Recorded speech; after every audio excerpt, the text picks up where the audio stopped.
Hey everyone, D here, and welcome to another review of She-Hulk. Tonight we're tackling Season 1, Episode 2, Superhuman Law. Very excited to get down into it, and of course, joining me tonight, as always, through the She-Hulk run here from Enchantment of Trinity, it's my man Marc!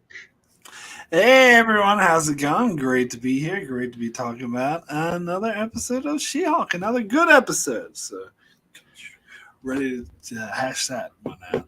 Yeah, and I'm excited that completely by random, I came in with a Hulk name, Marc came in with an Abomination, so we get our Hulk Abomination reunion going on right here. And yeah, we definitely got a little bit to talk about that. Although, Yeah. so actually, it's not more. It's not like a fight. It's actually more of an apology. Here's my haiku to you. Oh, thank you. Yes, please, more haiku. I love Jennifer's look on her face as soon as he brought that up. It's like, oh, no, please. That was awesome. Anyway, want to be sure to say hi. Eric Scott joining us live in the chat right now. Hope things are going well, Eric. Let's kind of just dive into things right now. What did you think of this week's episode? We had our origin story last week, and I thought, very appropriately, we really kind of started the lawyer show this week. What did you think of our take up for episode 2 for Jennifer Walters here? I thought it was kind of went in a different direction. I thought this episode dealt mostly with her getting fired and dealing with that, and then having this like lifeline and sort of being forced into being the She-Hulk, which is what she did not want to do. So I thought it's probably mainly just a stepping stone, to establishing the show. But I thought it did a pretty good job of that. Yeah. And as always appreciate the humor and everything. Yeah, I really enjoyed where they went. You're right. I think it was a nice kind of step into the lawyer show, I should put it rather, because the consequence, no good deed goes unpunished. The consequences of doing well does follow you. And I like how they kind of pursued that before steering into it's like, here's a great paying job you don't want, but you do, but you kind of have to do it in this crappy way. It's like life, folks. She just happens to be giant and green. So yeah, overall, really enjoyed it. I liked seeing Tim Roth back. I liked the kind of little dynamic going on there. And yeah, the comedy, I think, worked really well. There's only one thing that I would say that I kind of missed is we didn't have any fourth wall break. So when it did pop up like halfway through the episode, I was like, oh, right, we're doing this. Can I say more fourth wall breaking? Not really, but I love it when they do that. It was just one of those, we didn't have anything for like most of the first half of the episode. And then it was like, oh, we're talking. Okay, great. I've heard a lot of people, who've had bigger issues about this than you did. A lot of people seem to really think it's inconsistent with this fourth wall breaking, but for me, I don't mind. Like, it doesn't bother me. Like, everything that breaks the fourth wall doesn't need to be like Deadpool and like do it at the start and do it throughout and remind you constantly. Like, I think people were just used to that from Deadpool, but I'm thinking of movies like Wayne's World where he would just break the fourth wall just out of random every once in a while. So I don't mind that. Like, if they just do it once in the episode or in the middle of the episode, it doesn't throw me out at all, because they kind of established in that first episode that she will do it occasion. So that all works for me. Right. Excellent. Well, yeah. And again, that's my quibble is maybe a little bit of wood beforehand. I don't know. That's the tiniest of quibble I could possibly pull out of this episode. So yeah, let's dive into things. Again, as we mentioned at the top, no good deed goes unpunished. Losing your job pretty much straight away. You get everything that you don't want to happen. You lose your job and you get the She-Hulk moniker. Because of course, as Bruce told her, you never get a choice in what you're called. These things just happen, and now you're She-Hulk. I did appreciate the guy in the beginning. He was like, this girl, pretty fine. Okay. All right, cool. I'm happy to go with that. but yeah, I did like the bar scene and her just kind of taking on the She-Hulk, like, okay, this is the way that it is. The shift in metabolism when she has to be human again suddenly was kind of funny. Yeah, what did you think of our kind of bit of losing our job and being monikered the She-Hulk?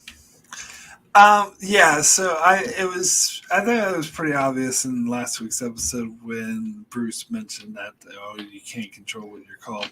It was prepping her for being called She-Hulk and that she would have no control of it. But I like how they executed with it. And it was like, oh, some chick Hulk. So you might even say a She-Hulk. like it was kind of, I felt like kind of winking out to the audience. But yeah, and how she's like, oh, I hate that name, but she just, had to live with it. And I think that was a nice bit of foreshadowing in the previous episode. And I also really appreciated that change in metabolism, because another thing they established in the other episode, that when you're in Hulk form, you can drink a lot more. And so she was drinking tons as a She-Hulk, but as soon as she turned back to the human form, she was drunk off her ass. And I thought that was a nice little comedic spin to the scene where she got fired. Sure. Which, even though it was like a tragic scene, and as you say, no good deed goes unpunished, it's really fucked up that she's getting fired over saving people's lives. But again, that's, it's a business they're running. Mm-hmm. I like how but the fact that she was drunk off her ass and it took her like a couple minutes, like, wait a second, you firing me? Like that made that scene more entertaining, and I did really appreciate it for that. Well, and also she brings up the fun argument of like, well, what am I supposed to do? Just let him get hit in the face with a desk and then there's blood everywhere? And then, no, you did the right thing, but it's not good for us. Yeah. Again, like, and I'm probably going to be saying this a lot during these streams, but Tatiana Maslany is just an amazing actress. Yeah. I completely agree. She is killing it here. But yeah, unfortunately, it says no good deed goes unpunished. Nice transition there of the job interviews, of her just sitting there, and it changes. It's like they're just rolling backgrounds behind her as we go from office to office. Of like, no, we don't want you. We don't need you. No, this isn't a liability. Which again sucks. She didn't want to be a Hulk. Didn't think that she needed to be a Hulk. But she is, and now has to deal with it. Yeah, something interesting I found about that sequence, and this was pointed out to me, I didn't notice this the first time, but the offices progressively get more shadier and shadier. That she's going through the interview. It starts out like a really high class joint, and then it gets less and less until there's like random boxes and shelves in the back. So sort of really indicating just how desperate she's become, that she's gone to really low class law firms and even getting rejected by them. Yeah, and as she finds out, I mean, even working with her paralegal, some places you can't go because they just don't have good snacks. And I think you have to have bottom lines for that. Want to bring up in the chat here, Rob from Smirkin Reviews in the chat. Mentioned the comedy was pretty hit or miss for him, but more hit than miss. Mostly the misses were from the side characters. And as Eric Scott's, Tatiana Maslany is a great actress. We all agree. Yeah, I would agree about that with the side characters. They weren't quite as funny. Yeah. There were some moments here and there, and we've got a couple in this first scene as they're pouring over the want ads. A little bit of Easter eggs on the computer screen for all the people. I literally had to catch this the second time. Totally missed it the first. But we have a few things in the Swiss Village mascot ad. If you're looking for new work. One in the corner, there's Iron Man 3's shoes, a shoe ad for the new Iron Man 3s, which is awesome. And right underneath that, a few fun little Easter eggs. Man fights with metal claws in bar brawl. So we get a nice little Wolverine reference here. And for all of those Eternals fans that are wondering, why does nobody else mention this giant hand sticking out of the ocean? Well, here's your little Easter egg. Quote, why is a giant statue of a man sticking out of the ocean? So, yeah, we get a couple of nice little moments there. And much like they were doing in Ms. Marvel, there's a little QR code at the top of that screen. If you do happen to click onto it, it will take you to a free She-Hulk comic tied into the show, or specifically made for the show. Looks like a kind of origin-ish type story or thing from my quick perusal of it. So, yeah, hit those pause buttons, pull out your QR reader, and you too can get a free comic from Jennifer Walters' computer screen. Yeah, I would never notice stuff like this. I had to have other videos point this out to me. The Eternals thing is, I hope we'll get more of that, because that is quite a big deal. Is the statues sticking out of the ocean? Yeah. But another Wolverine, another X-Men sort of thing, and at least it's not as like cringy as the Miss Marvel one. It looks like some sort of even say mutation. So yeah, I mean, nothing's been announced yet, but they keep hitting it. So there's definitely some plans to have the X-Men in. Yeah. One little note that I didn't want to mention, because again, we have the little bit of lawyerly stuff. I love the idea that saving the jury prejudices them against the defense, or against their side, which is a very lawyerly argument. Yeah. I mean, it kind of makes sense, though, from a legal perspective. Mm-hmm. Oh, no, completely. I mean, you would be like, hey, man, this person saved us. we loved him, whether it was, again, on the merits of the case or not. And as we find out later on, the merits of the case were very substantial. But I think, I don't know. See, for me, that makes sense. But jumping to the conclusion that you're a liability and we're firing you, to me, that seemed a bit iffy and more like plot conveniency. That I didn't buy as much. Sure. No, I'm kind of with you on that, but I guess, I mean, it was the district attorney's office, so I'm sure that there is you're the superhero lawyer. Everybody that goes against them can say, oh, the jury was swayed by her, I'm not saying it's a legitimate argument. I'm sure that people have thrown it out recently, but I won't say that whether or not that's.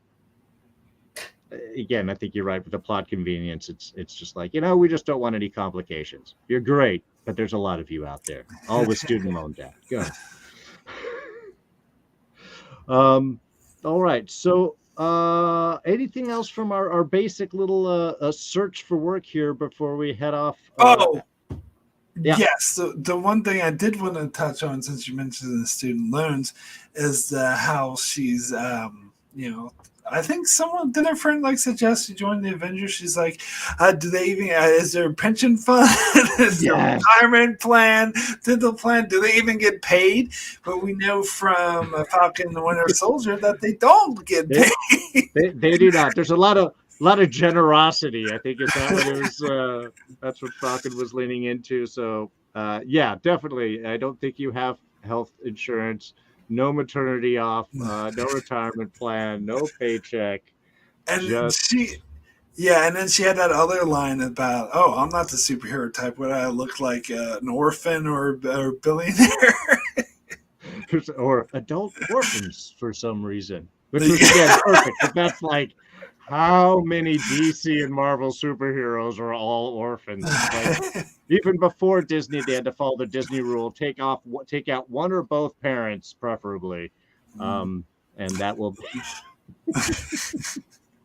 No. I'm glad you brought those up, because those were fun little bits, and you're right. We did actually get an answer on the pay bit. Kind of was the basis, secondary basis, at least, of Falcon and the Winter Soldier, which was a fun bit. I'm glad they dealt with. So, all right. So, as happens when you become a superhero, you got to deal with family. And I was looking forward to meeting Ched. I'm glad that we got a hold of him. But Oh man, family dinner is just it's ripe for comedy and pain, both, I guess, for the audience and for the people on the show. Um, what did you think of our family dinner here? This was a fun scene. Yeah. It's sort of, it's like your stereotypical. I love the sort of introduction of your stereotypical sitcom annoying family to the superhero show. It's like a nice little touch of reality with it, and it's something that's relatable for a lot of people, I'm sure. And Mhm. they even got the guy from Perfect Strangers to play the dad, which I think was great. And yeah, it was a fun scene, and sort of really sort of emphasized like the rut that she was in. And yes, Chad. Was it Chad? Yeah, he was funny. It was like, "Oh, you got fired. Oh, I thought you told me to mention it." It's like, why would I tell you to mention it? I said, "Don't mention it." Well, he is the other genius in the family, Yes. as we were told. He did get recently promoted to manager at the Best Best Buy. Buy. Yeah. I love his Magnum PI shirt. Perfect Magnum PI shirt there. That's what caught my eye. Um, but yeah, and also we had the dad asking again the fun little the great thing about these characters is they can often be the sort of audience stand-ins or maybe Twitter stand-ins. So what happens to Hawkeye's arrows? Does he go and get all those? It's very unsafe. What if it doesn't go up? I mean, Did Kate Bishop mention that in the Hawkeye show? I feel like she might have. I don't know if I remember that correctly. uh, I think you're right. There might have been, but again, this it's with Kate. It's one of those offhand comments, and this is like a whole like no, Yes. seriously. Let me get back to the Hawkeye bit because this is really a question. Again, and that goes to reinforce like the more relatable sort of just people Sure. talking about stuff like that, which you don't get in much superhero shows because they're usually too serious, and so it's great to have that sort of down to earth kind of thing. I did want to address Smirking Reviews and Robin the Trent saying Mark Lynn Baker was also great on The Leftovers. Yes, and he played himself in The Leftovers. And that's, yeah, so I recognize him mostly from that, actually, because, he was also older in that. And yeah. Sure.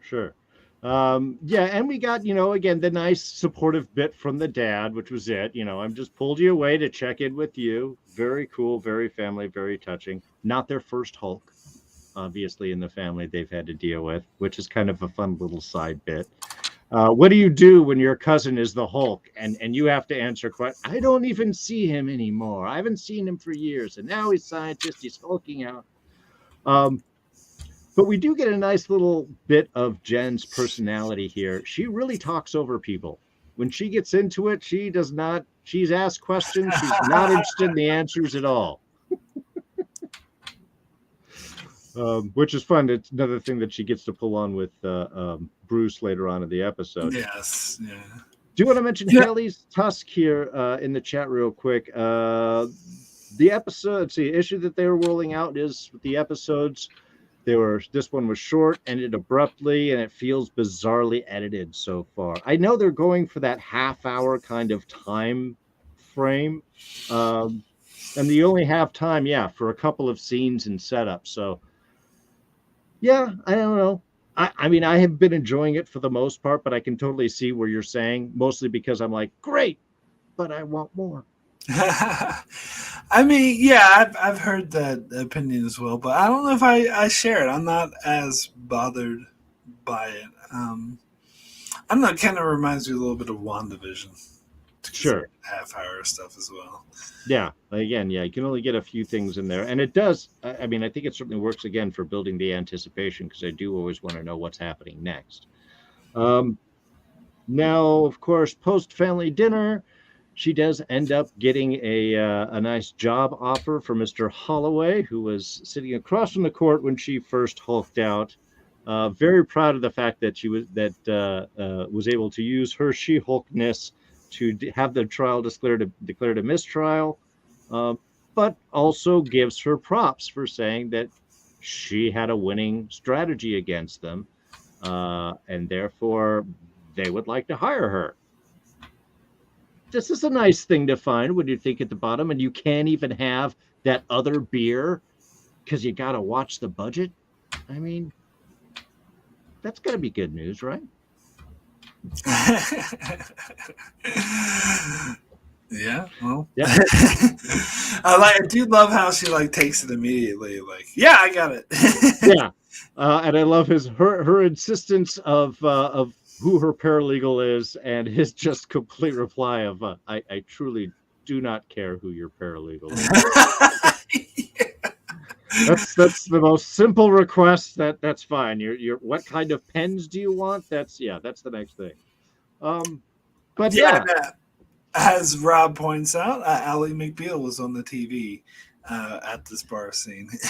That was also pointed out to me in the video. But very nice. You know, it's funny. I was looking up. I hadn't seen the show enough to be able to recognize stuff offhand, but I did glance up and I was like, I did think of Ally McBeal. So that's awesome that ended up being that. So new job. That's great. But you got to be a Hulk all the time. I like the fact that they, at least, I don't know if she decided to have stretchier outfits at this point. I like the fact that her suit didn't totally split apart when she changed, which was nice. I don't know. I kind of saw that as a continuity error because I was expecting her suit to split, and didn't she even say something? She had a piece of dialogue. Oh, so I need to get a whole new wardrobe now. Sure. Now, if you do catch in a couple of the wider shots, her pants only go to like mid-calf.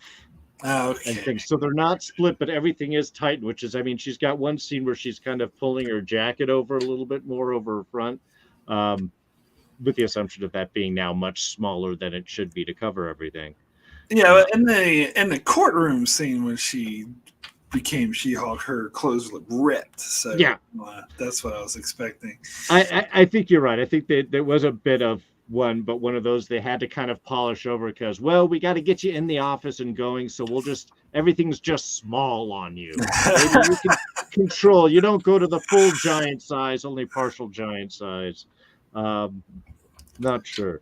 Gotta mention, we got it here. Do appreciate the new welcome gift from the other person in the Superhuman Law Division with the map for the best place for pooping. That's a real friend right there. That's someone who really understands. You want to find the corner place where nobody else is around and isn't visited. I love that. For my few brief bit of time when I was doing office work, that's a really good friend right there. No, absolutely. One thing I did want to mention, but I think it was probably more relevant to the bar scene earlier where she was celebrating. Mm-hmm. The CGI with her was a bit spotty. And that's not something I normally complain about. Usually a lot of people will complain about it first, and I'll be like, yeah, it's fine. But for me, and last episode, I think people were complaining about it, but I didn't notice anything. But for me, I was kind of noticing this time, particularly the bar scene, it seemed like she was not really there, like it was a cartoon. Sure. Other parts of the episode, were better, but yeah, that kind of disappointed me. That kind of threw me off a bit. And I have to say, for the most part, I think I know the exact spots that you were talking about, and I was definitely going, I'm already with it, and I would think that in the first episode, if you're going to be focusing your tightening up special effects dollars, you would want to kick off that first episode, especially with the two Hulks. And if you're getting to the second episode and you've got a walking scene or bar scene where they're in the back, they're already invested in the show at that point. The audience may be a bit more forgiving there. So that, I wouldn't be surprised if that was basically part of their priority board is hit the big moments and then the smaller stuff. If we can get to it, great. If not, maybe in the streaming, we'll put down a corrected She-Hulk version. Oh Oh yeah, no, I mean I'm totally going with it as well, but it did throw me out for a second. It did like remind me. It threw me out of the story a bit, but yeah, not a major complaint. I do feel like maybe they should do less scenes with her She-Hulk, and I heard that maybe they are going to going forward. Sure, but it is one of those also. I mean, it just, if you're going to do it, you have to kind of commit to that big CG budget, because ultimately, I mean, in the comics, I believe she's She-Hulk a lot of times. Most of the time that I've seen her in anything, she's giant Jennifer Walters She-Hulk, and very I rarely. mean, yes, but practical concerns and budget concerns will make them alter that a bit for the show. That's true. Well, and of course, depending on where you go, sometimes you can't be a superhero, as she discovers when she finally sits down with Mr. Holloway to get her first assignment. First, look, I really appreciate how much of a dick Holloway is, that he's firing a guy and then telling another one, all right, send Bob to Minneapolis because he hates the cold. Yeah, just tell him that. I'm punishing you by sending you to a place I know you're going to hate, but you're not going to quit because you need this job. I appreciated that as his character introduction. But yeah, first job, the parole of Emil Blonsky, aka the Abomination. Which, yeah, maybe a little conflict of interest there. Yeah, I do like how she tried to bring that up immediately, but immediately he was prepared for it. He shot her down. Here's a conflict of interest waiver. Well, and to find out he actually asked for her, which was a very kind of cool little bit. Let's get to the prison. A nice actual prison. I love the fact that the guards really weren't taking any gruff. It wasn't getting any Silence of the Lambs humor appreciated there. The scary vertical laser things was cool. But yeah, I like the fact that it's like, no, this is a prison, ma'am. Dangerous one. He's a dangerous guy. And yet when we see him, man, it's like old man Tim Roth just saying hi. Just, hi, man. I'm cool. Namaste, man. Yeah, no, that was a really funny scene that really threw me out. But when he actually talks about, how the difference between him and Hulk is like, I was brought in by the government, and I was told that this is a threat and to eliminate him now, and I thought I was the good guy, and now all of a sudden, like, he's the superhero and I'm still in prison. I mean, it's been a while since I've seen the Incredible Hulk, but I'm pretty sure the guy was a bit of an asshole and did more shady things than that. Oh yeah. So indeed. that is a bit of a spin on the events, but it's kind of still a good argument. Definitely one that could hold up in court. Well, yeah, and I think that's sort of the perfect thing. Obviously, my suspicion is he's playing us all from the beginning, and he is not this completely transformed person. It'd be great if he is. I'm totally fine if he just went this total, like, I've changed myself around. But I also love the fact that he actually gives himself his own Incredible Hulk character intro again. It's like, I've completely transformed myself. I'm just, Russian-born, British-raised, on loan to the American government. It's like, that is the logline intro character description for you in Incredible Hulk,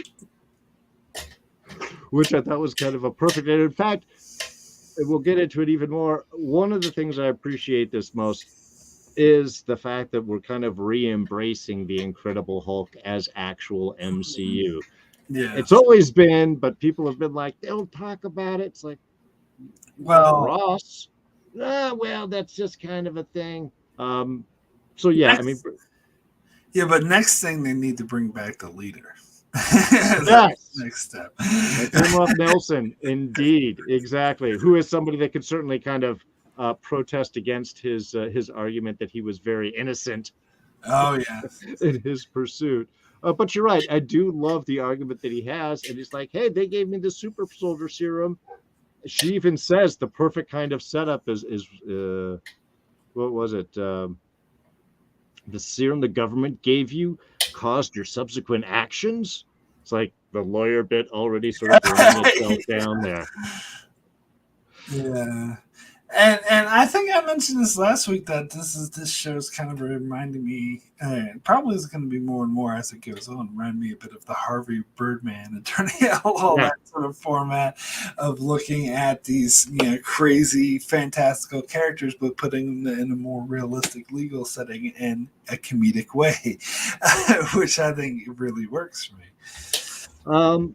Here, I'm going to throw out Haley's Tusk here in the chat, throwing out a little bit of news that I hadn't heard. One of the reaction channels said that Hulk's rights will revert to Marvel after next year, just in time to do a World War Hulk.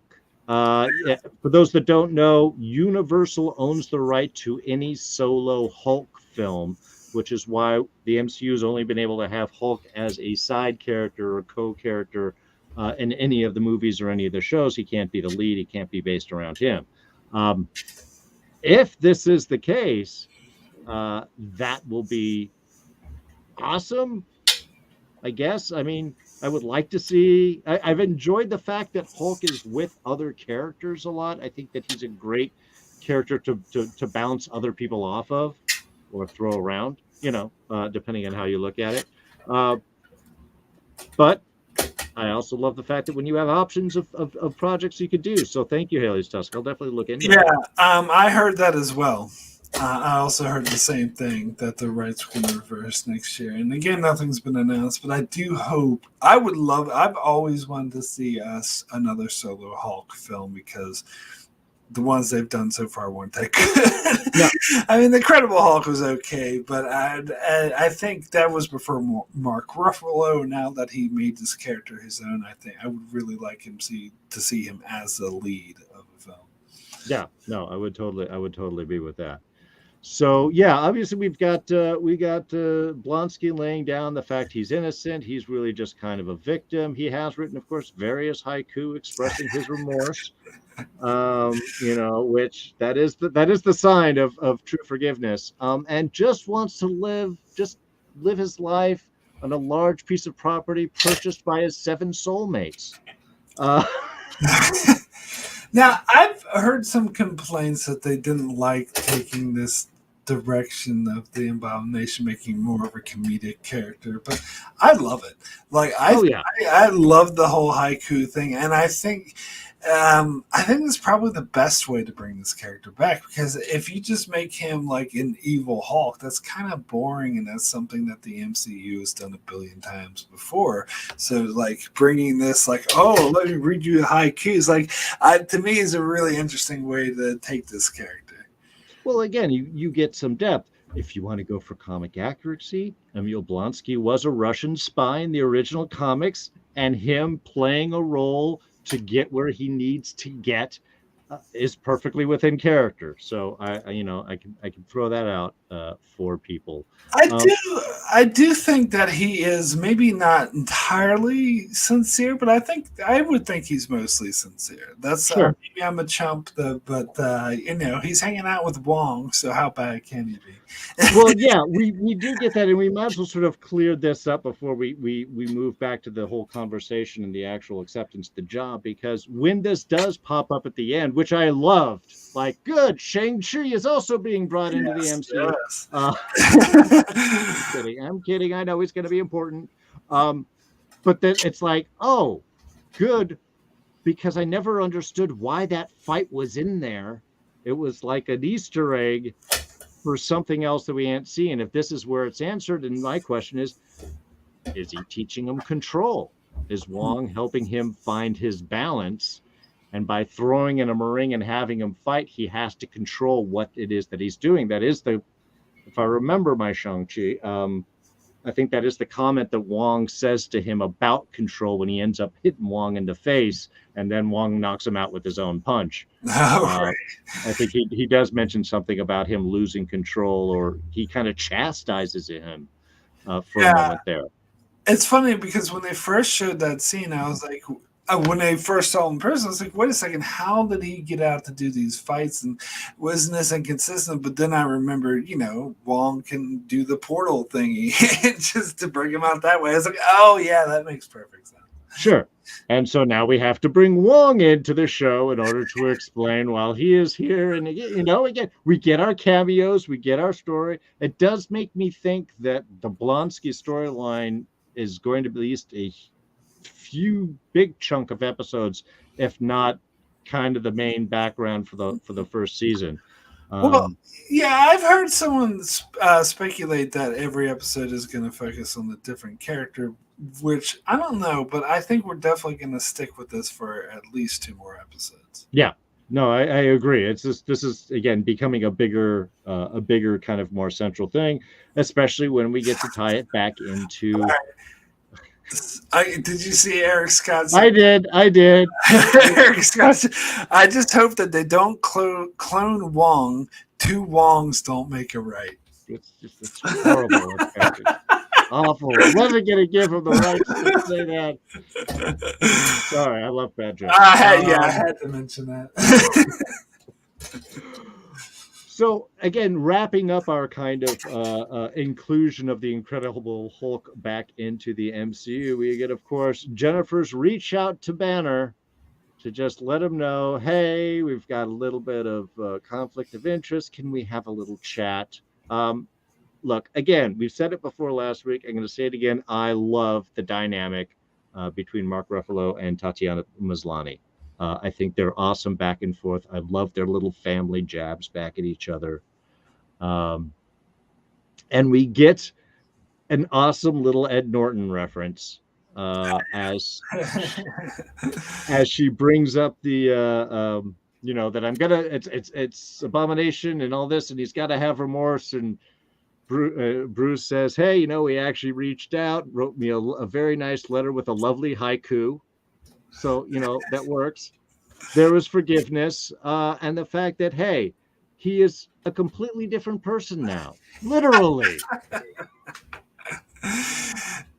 And a nice little nod and wink from Maslany, too, is like, and back to it. It took me a little bit to get that, because I was thinking like in universe. I was like, how is he literally a different person? And then I was like, oh, wow. And once I thought about it, and the fourth wall kind of breaking away. Yeah, I have to say, I had to get it on the second watch, because the first time I was just like, well, yeah, because that was, of course, Brute Hulk, and now you're Smart Hulk. Yeah, that's what I thought. That's what I'm thinking. This is how much I have accepted Ruffalo in the role, as I completely was like, oh, yeah, that's right, because that was Edward Norton. And I think I was making notes or eating or something, so I missed Tatiana Maslany's little wink at the camera right there. Otherwise, I would have definitely got So the second time I was like, okay. You're all having fun with us. And it was I also love the fun conversation too. Again, as you mentioned, their chemistry is amazing. How she just kept talking over him, and eventually it's like, hey, you're just calling to tell me that you're taking him, right? So, yes, I'm calling to tell you that. He's like, that's fine. Yeah, exactly. That was an awesome, perfect little family bit and a way to just move the scene forward. These do have uses from a time standpoint. But of course, we won't be seeing Hulk probably for a few episodes, as we find out that he's not just in his lab back in Mexico. He's inside a Sakaran ship taking off for who knows what. I gotta say, his cell phone reception is pretty amazing. Yeah, I was like, wow, good thing they hadn't just jumped. I mean, the timing on that call couldn't have been better. It was right at the edge of the range. I think all the superheroes have some upgraded chip or plan. They get the Tony Stark build up. It's yep. System-wide, planetary. I don't know, but you're right. Some excellent phone reception there.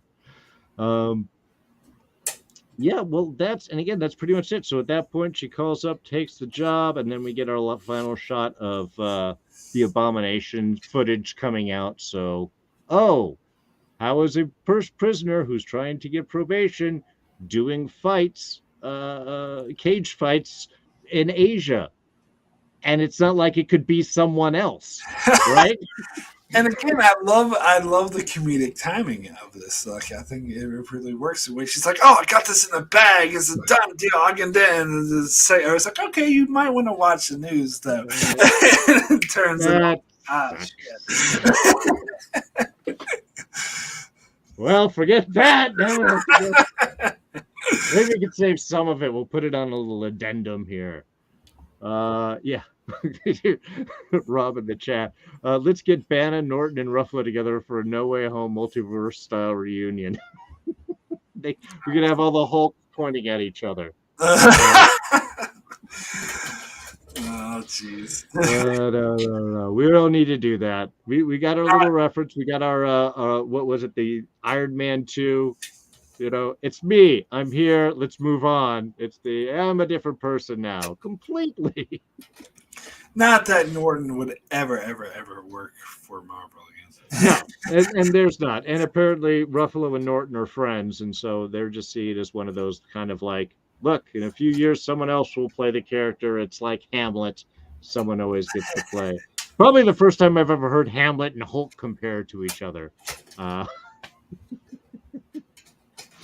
But yeah. So that, Oh, I was just going to say, like, Hulk going off on that ship, that's what leads people to speculate that perhaps they're doing the World War Hulk? World War Hulk, yeah. Which, I mean, definitely with him coming back. But, yeah, I mean, they've been doing changes. They healed his arm. I think originally they were going to make sure that arm was like a very serious, lasting wound, you know, because they couldn't have made that sacrifice for Endgame to be like, and next episode, everyone's fine. I think they kind of cheated on that when they're like, well, it was bad, but now I got some new DNA from my cousin and everything's great. I was fine with that. I have no problem with this. I'm just, you know, I just have to point out that there's a bit of comedy in that. And if this is going to get us some more Hulk movies and we have rights coming back, yes, please, let's do that. I'm all about it. I will support that 100%. Take my money now. But yeah, I think that pretty much covers everything. Was there any other parts the episode you want to be sure to bring out? Moments? Anyone in the chat got any final thoughts here before we start to wrap things up? I can't think of anything else. I think we pretty much covered it. Okay. Do you think that Melanie is going to be able to style Jen's hair, keep that all in the family? There was a lot of work being toffered around inside the family dinner there. She's definitely going to get phone calls from some random people trying to get superhero advice. That's going to suck. Oh, we got to mention the post-credit scene, though, when she's lifting up all the stuff. See, yeah. I wonder if every episode is going to have a post-credit scene now, which is just like a humor, like a comedy callback. Because I like it. I'm here for it. Yeah, I have heard that every episode is going to have a post-credit scene, and you're right. If they do this, that would be awesome. If they end up doing just like little callbacks, because that's what would happen. You're She-Hulk. Well, that's great because I've got this desk and these things in this car. Can you lift that up so I can fix the bottom? And then we got to get this other stuff. It would be horrible. People would ask you to move all the time. Can you help me move? But again, I like that. It's the down-to-earth sort of realism with a comedic slant to it. That like, if you did have like superhuman strength, yeah, your family would ask you to do chores and help around. I like how she's carrying all that water, and she's like, this is a bit excessive. Do you really need all this water? Well, I don't have to. I don't know when you'll be back next week, so I might be really thirsty in the ensuing days. Robin Spurking Views asking, are the 7 the Thunderbolts? If you're referring to the boys of the 7, they would be a comparative, I guess. But I'm not sure what in here that refers to. I think he's referring to when what's-his-face, Abomination, mentioned something about the 7. The 7 soulmates. Okay. Yeah. See, of course, with him, I'm naturally thinking these are all, female pen pals that want to marry him in some sort of Mormon type setup. But yeah, the 7 of the Thunderbolts, that would be awesome. And that would be kind of a perfect way to bring him out and pull him in. Rob, I think you've got something there. All right. So, I think that's going to go ahead and wrap us up here. Appreciate you guys joining us. If you're watching from the archives, please be sure to hit a like and subscribe, hit those notification buttons. But we're going to be here 6 o'clock Pacific time every Thursday to talk about She-Hulk. And on Mondays, we're going to be over on this guy's channel right here, talking House of Dragon. Mark, why don't you tell them about that? Every Monday, hopefully Dee and Sister Alyssa will be joining me to talk about House of Dragon day after it airs. First episode's pretty good, so looking forward to talking about that for the rest of the season. And also, my channel will be covering Star Trek Lower Decks. Season 3 just started, and also I believe Lord of the Rings, Rings of Power starts next week, and I'll be covering that as well over on Enchantment of Eternity. Awesome. Looking forward to that. And yeah, really enjoying House of the Dragon. Glad to be back at Westeros. Looking forward for the next episode. So thank you, Rob over at Smirking Reviews, Eric Scott joining us live in the chat, Haley's Tusk dropping that info on the rights for Hulk. I'm going to go check that out as well. Everyone, thank you for joining us live. Thank you for joining us in the archives. We will catch you all next week. I'm Dee. And we are out of here. We'll catch you next time, and